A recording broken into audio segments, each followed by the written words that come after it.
Olá, paz e graça seja multiplicada. Estamos aqui, para a nossa terceira aula da oitava semana, tá certo? Terceira aula da oitava semana, dando continuidade aí com a nossa reflexão sobre messiologia ou cristologia, como você queira, tá? E na aula passada nós falamos que depois da ascensão, Yeshua foi coroado e entronizado com o Pai, mas não como um segundo Elohim, e sim como príncipe dos reis da terra. Isso de acordo com Apocalipse capítulo 1, versículo 5, Apocalipse capítulo 3, versículo 21 e Efésios capítulo 1, versículo 16 a 22, tá? Às vezes as pessoas confundem que o fato de Yeshua ser entronizado à mão direita ou à direita do Pai, de Elohim, ele se tornou um Deus. Não, se você analisar as Escrituras como nós estamos analisando, vamos perceber que não é bem por aí. A Bíblia mesmo, no que ela diz, é totalmente, essa informação, esse pensamento é totalmente estranho ao pensamento da Bíblia no seu contexto original, tá? E dentro do tempo e do espaço, ele não é somente cabeça da igreja, mas também ele é o Senhor dos senhores. Então precisamos entender isso aí, tá? Dentro do tempo e do espaço, Cristo ou Yeshua é a primícia dos que dormem, né? Dentro do tempo e do espaço, Yeshua é o príncipe dos reis da terra. Dentro do tempo e do espaço, Yeshua não é somente o cabeça da igreja, mas ele também é rei dos reis, senhores dos senhores, e etc, etc, etc, tá? Então nós precisamos entender essas verdades, esses princípios, porque isso vai fazer a diferença na nossa fé, né? Vai fazer a diferença naquilo que acreditamos, naquilo que nós precisamos aprender para entender melhor a palavra de Deus. Apesar de Yeshua ter sido ungido rei de Israel, de acordo com Atos capítulo 2, versículo 30, ele ainda não foi reconhecido como tal. Evangelho de João, capítulo 1, versículos 9 a 11, mostra que recusaram-lhe a soberania, João 19, versículo 15, e as nações seguem seu próprio caminho sem tomarem conhecimento do seu governo, tá? E isso é fato, se você parar e analisar, alguns grupos, alguns segmentos confessam Jesus. E a maioria esmagadora dos grupos que confessam a fé em Yeshua não o tem como rei, não o tem como soberano, não o tem como aquele que manda, que governa, que dirige, que administra. Não. Eles se adequaram, por algum motivo, eles professaram a fé em Yeshua, mas Yeshua não tem o direito de mandar nas suas vidas, de direcioná-los, de conduzi-los, de orientá-los, assim como o rei faz, exercendo o governo, exercendo a autoridade que lhe é concedida, ok? Isso sem falar, falando das nações, do pessoal, dos incrédulos, nem precisa nem de comparação, né? Não há nem argumentação. Isso eu estou falando aqui dentro dos próprios segmentos que professam Yeshua, tá? Mas não há um reconhecimento unânime, né, dele como rei, né, como Senhor dos senhores, como soberano, rei da terra. Não, nós temos ele como aquele que apenas salva, como aquele que apenas ama, como aquele que apenas, enfim, ameniza, né, o juízo de Deus. Nós temos ele como aquele que facilita, a expressão correta seria essa, facilita a entrada no reino dos céus, no reino de Deus, quando na verdade não é esse, né? Isso aí não é ser governo, tá? Governo é exatamente o domínio, a administração de forma soberana, e isso em nenhum segmento da sociedade ele é reconhecido. E precisa ser, né? Ele precisa ser reconhecido. Por quê? Essa situação foi prevista, tá certo?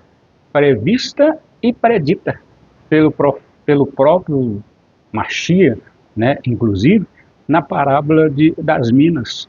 Em Lucas capítulo 19, versículos 12 a 25, nós temos a ilustração ali, a lição ali, é exatamente mostrando essa soberania do governo do Machia, do governo de Yeshua sobre as nações da terra e o que ele ainda não tem, ainda não foi reconhecido isso aí, tá? Agora, como Machia, ele regressará ao mundo, tá? E recompensará os seus servos, reafirmará sua soberania sobre o mundo e punirá os ímpios. Aí sim. Mas isso já aconteceu? Não, isso ainda está para acontecer, tá? Como Machia, ele regressará ao mundo, tá? Recompensará os seus servos, reafirmará sua soberania sobre o mundo e aí punirá os ímpios, tá certo? Os seus pecados. Nós vamos encontrar isso aí, por exemplo, no Salmo 37, versículos 12 e 13, em Apocalipse, no capítulo 11, o versículo 15, Apocalipse capítulo 12, versículo 10, Apocalipse 19, 16, etc. Tá? Nessa ocasião, o Machia sentar-se-á sobre o trono de Davi e ali iniciará o seu reinado por um período de 1000 anos, quando a terra desfrutará de paz e abundância. Tá? Agora é importante parar para analisar que há uma promessa, né, de que Davi reinará para sempre. E Davi vai ressuscitar, tá certo? E pela profecia, Davi vai reinar. E pela profecia, Davi não reinou. E ele vai reinar, é profecia. Então nós temos que crer conforme a profecia diz. E a profecia diz que Davi reinará.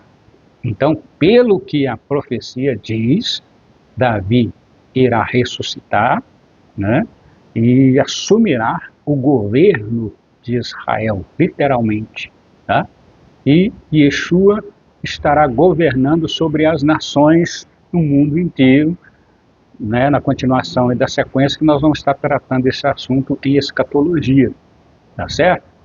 E aí nós precisamos parar para analisar que toda a esfera de atividade humana estará sob o domínio do Machia, tá? E a impiedade será suprimida com a vara de ferro. Satanás será preso e a terra ficará cheia do conhecimento e da glória do Senhor, da glória de Elohim, da glória de Deus. Isaías capítulo 10, versículos 33 e 34, Isaías capítulo 11, versículo 1 a 9, Abacuque capítulo 2, versículos 13 e 14 e outras referências, tá? E aí nós observamos, através da reflexão da palavra, que aí Yeshua ressuscitou, mas a fase dele iniciar e reinar, ela vai iniciar a partir do arrebatamento, né? Enquanto não aconteceu o arrebatamento, não haverá isso, não haverá o cumprimento dessa profecia de ele reinar e dominar sobre todas as nações, tá? E para falar nisso, nós vamos falar um pouquinho sobre Yeshua ressurreto, né? Um pouquinho aqui, só uma pinceladinha, e deixar claro aí que a ressurreição significa que Yeshua é tudo quanto afirmou ser: Filho de Elohim, salvação de Elohim e Senhor. Isso ele afirmou ser, tá? Filho de Elohim, salvação de Elohim e Senhor. Isso não resta. A ressurreição garantiu isso. O fato de Deus, de Elohim, o ressuscitar dentre os mortos, como diz a Bíblia, porque muitos dizem, afirmam que Yeshua ressuscitou. Mas se você prestar atenção no que a Bíblia diz, A Bíblia diz que Deus o ressuscitou, ou seja, Elohim o ressuscitou. Você sabe por que a gente sempre usa, faz questão de ficar frisando a palavra Elohim, né? Porque a palavra Elohim, como nós já falamos várias vezes, ela foi substituída na Bíblia pela palavra Deus, tá?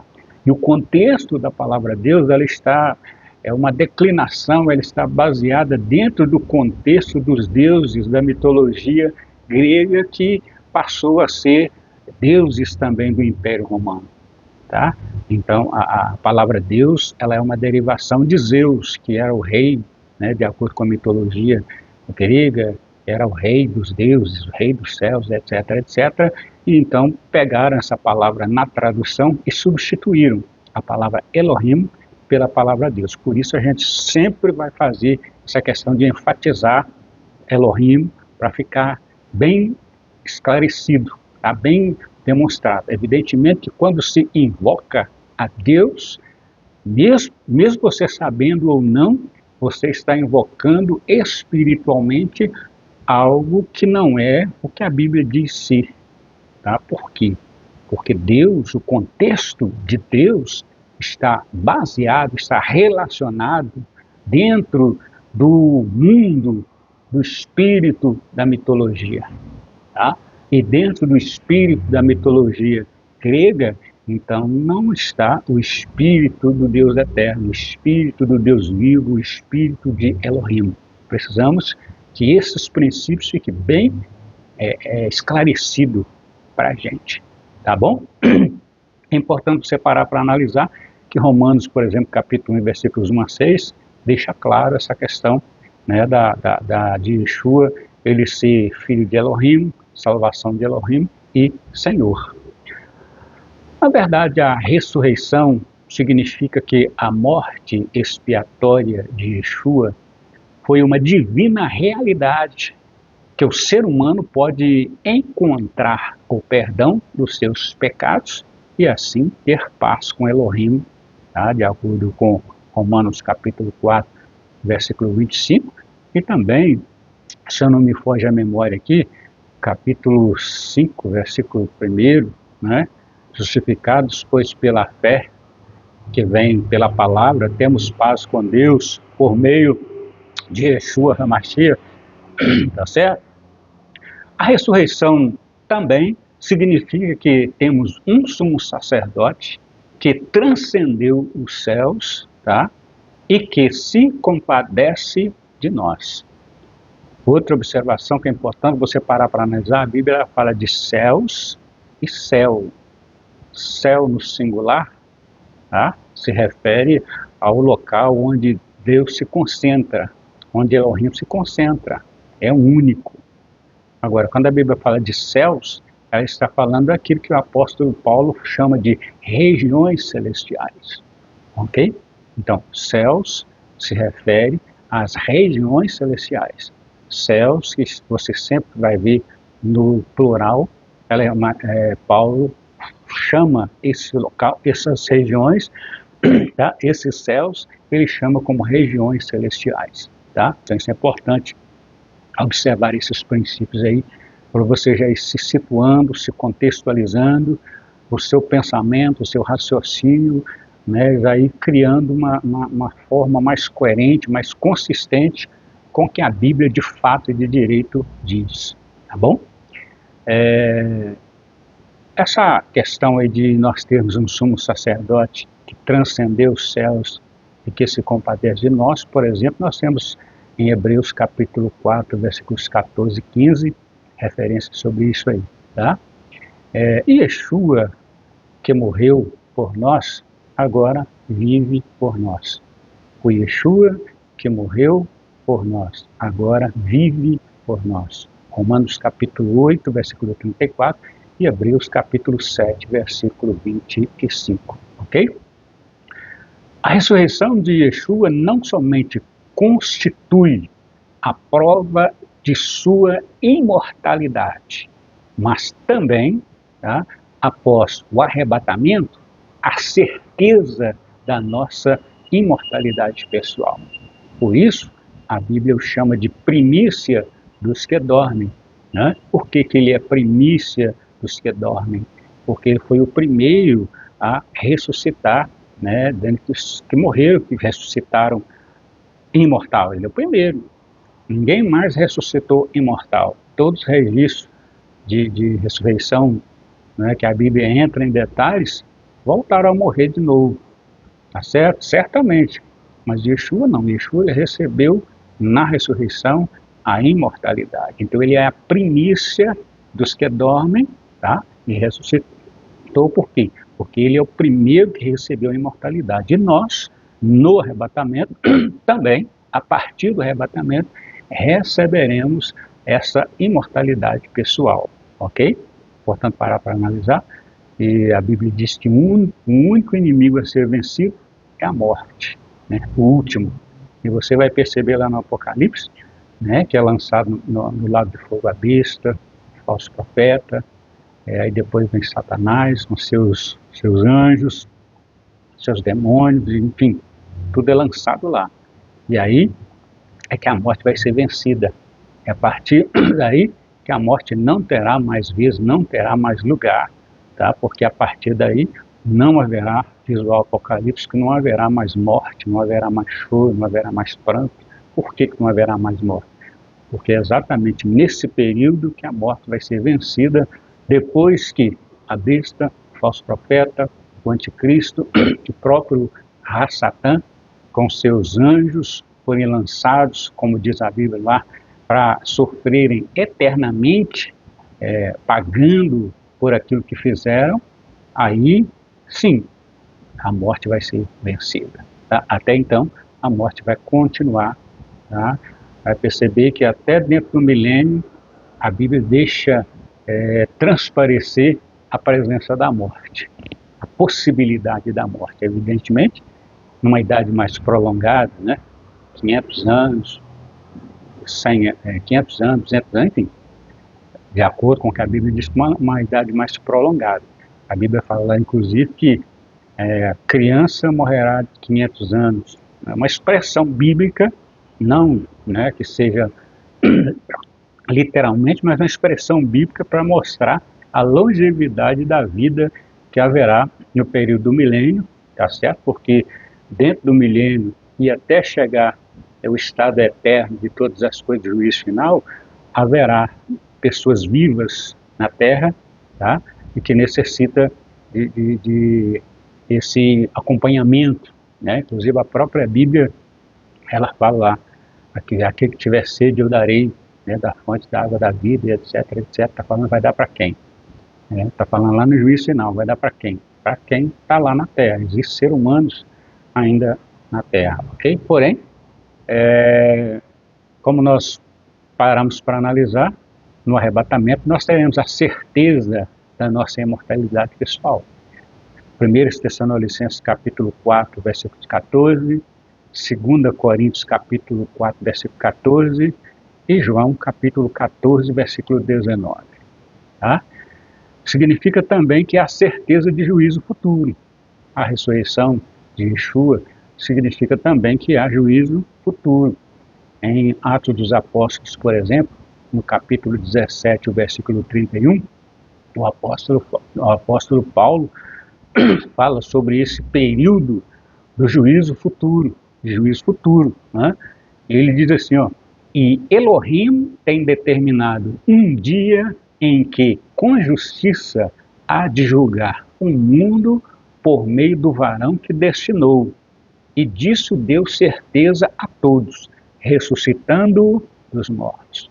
Olha aí, observa aí que, se você prestar atenção no versículo aí, você vai perceber que o versículo está falando de Yeshua, e o versículo também está falando de quem o ressuscitou, que não foi ele que ressuscitou por conta própria, não, ele foi ressuscitado pelo Pai, ok? Foi ressuscitado por Elohim. Agora, tão certo como Yeshua foi ressuscitado dentre os mortos por Elohim, tá? Para ser o juiz dos homens, assim os homens também ressuscitarão, tá, da morte para serem julgados por ele. Ok? Tão certo como Yeshua foi ressuscitado dentre os mortos por Elohim para ser o juiz dos homens, assim também os homens ressuscitarão, tá, da morte para serem julgados por ele. Daniel capítulo 12, versículos 2 e 3, João capítulo 5, versículos 29, 1 Tessalonicenses capítulo 4, versículos 13 e 14, ok? E aí a gente percebe, né, que após a ressurreição, após 40 dias aproximadamente, como diz o apóstolo Paulo, Yeshua então ele sobe ao céu, tá? Então a gente vai refletir um pouquinho aqui sobre a ascensão do Mashiach, tá? A ascensão de Yeshua é um evento bíblico que narra a subida de Yeshua aos céus 40 dias após a sua ressurreição. O relato que você encontra, por exemplo, em Atos capítulo 1, versículos 9 a 11.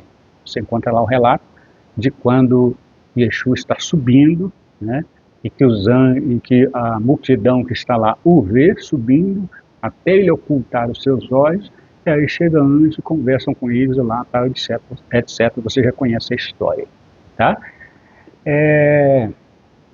A ascensão é um momento importante na tradição cristã, que celebra a entrada de Yeshua na glória de Elohim, tá? Observe que Elohim está lá. Yeshua está subindo para chegar onde está Yeshua, ou melhor, onde está Elohim. Então, em toda reflexão que você parar para analisar, você vai perceber que em nenhum momento as Escrituras vai transparecer que Yeshua seja o Elohim. Tá? Elohim é único, é um e único. Yeshua, o Espírito Santo, é outra coisa, outro contexto que não tem nada a ver em ser o Elohim. Tá? Agora, por exemplo, Marcos 16, 19, Hebreus capítulo 10, versículo 12, Hebreus 12 e 2, mostra esse momento importante de quando Yeshua entra na glória, né, para acompanhar mais próximo, digamos assim, junto ao Pai, os demais acontecimentos que acontecem aqui na Terra e em todo o globo, em todo o universo, ou multiverso, porventura, que surge, se é que existe, mas que ele criou. Tá?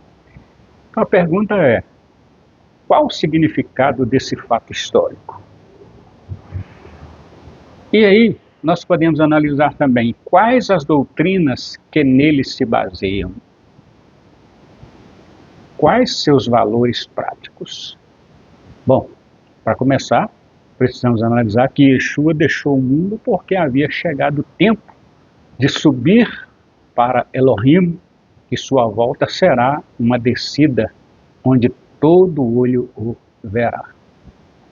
Lá no próprio texto de Atos, capítulo 1, versículos 9 a 11, os anjos, os mensageiros que falaram com os discípulos, e às vezes a gente lê lá e não presta atenção, mas está escrito lá, esse Jesus, que é dentre vós, foi recebido no céu, há de vir da mesma forma como para o céu o visse ir.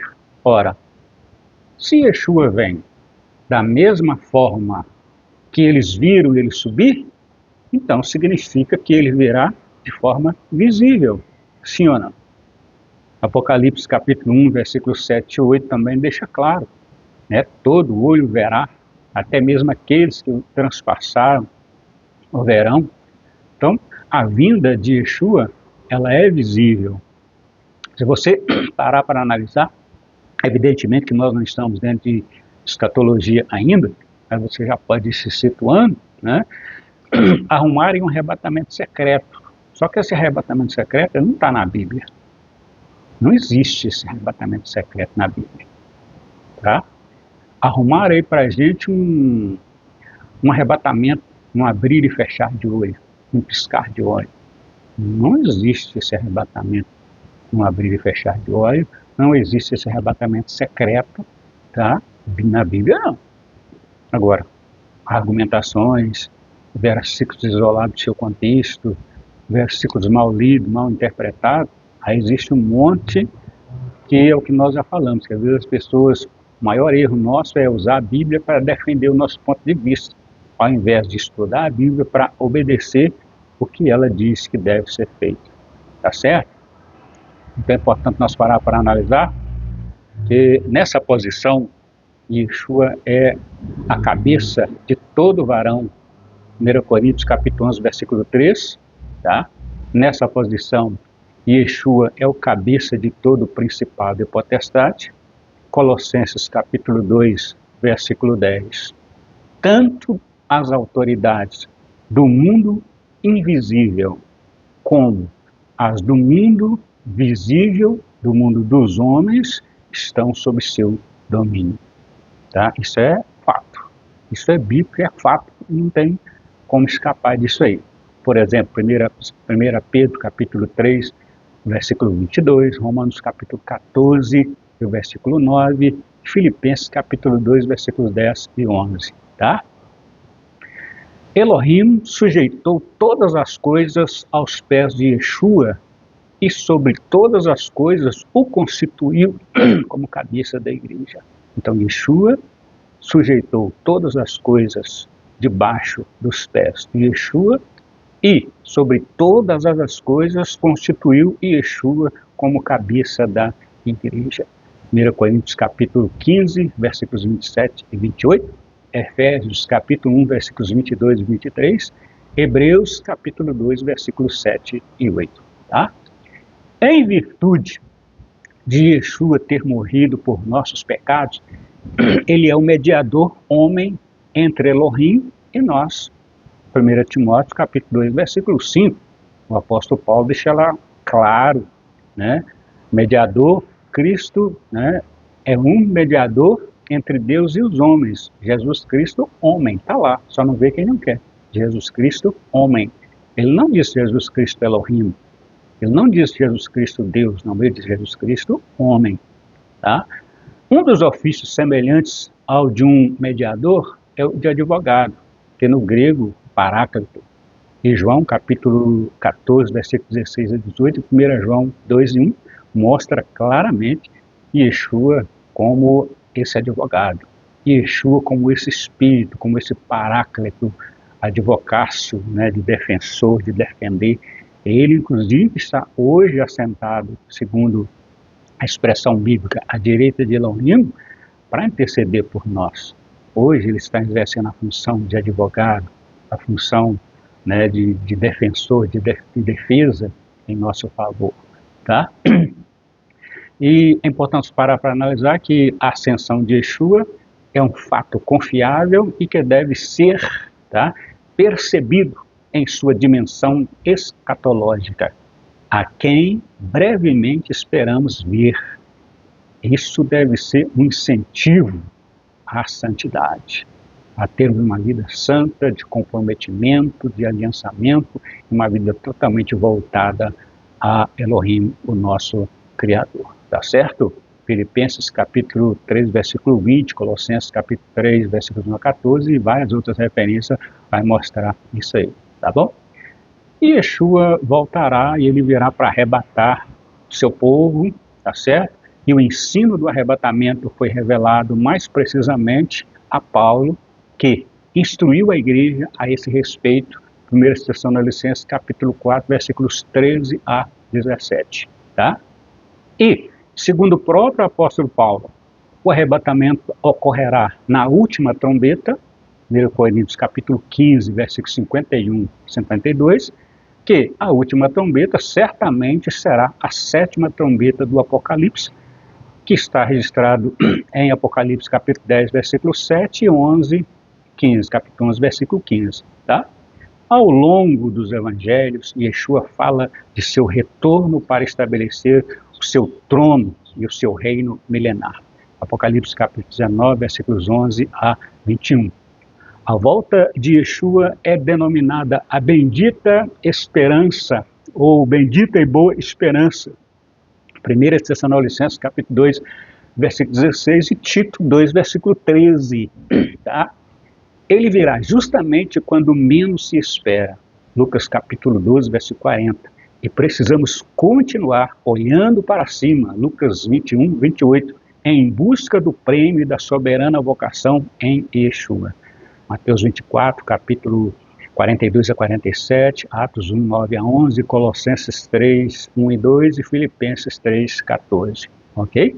É importante nós parar para analisar que Yeshua, encerrando aqui, fechando a nossa palestra, a nossa conversa, fechando a nossa matéria, esse módulo, Yeshua foi ressuscitado pelo Pai e ascendeu ao céu, tá?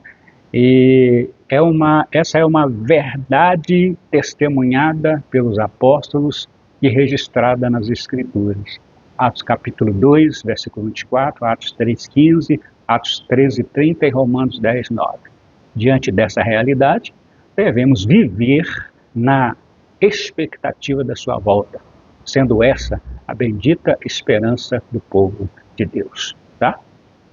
E, enquanto ele não chega, devemos continuar no caminho da santificação e purificação, aguardando-o. Hebreus 10, 37, Hebreus 12, 14, 1 João 2, 6, 1 João 3, 3, Apocalipse 3, 11, Apocalipse 22, 11 a 15. Dessa forma, a gente encerra aqui o nosso módulo de Messiologia, tá certo? E espero você na próxima matéria, no próximo módulo, na próxima aula, para juntos continuarmos aí com a nossa reflexão, tá certo? Tá bom? Deus te abençoe, fique na paz e até o nosso próximo encontro.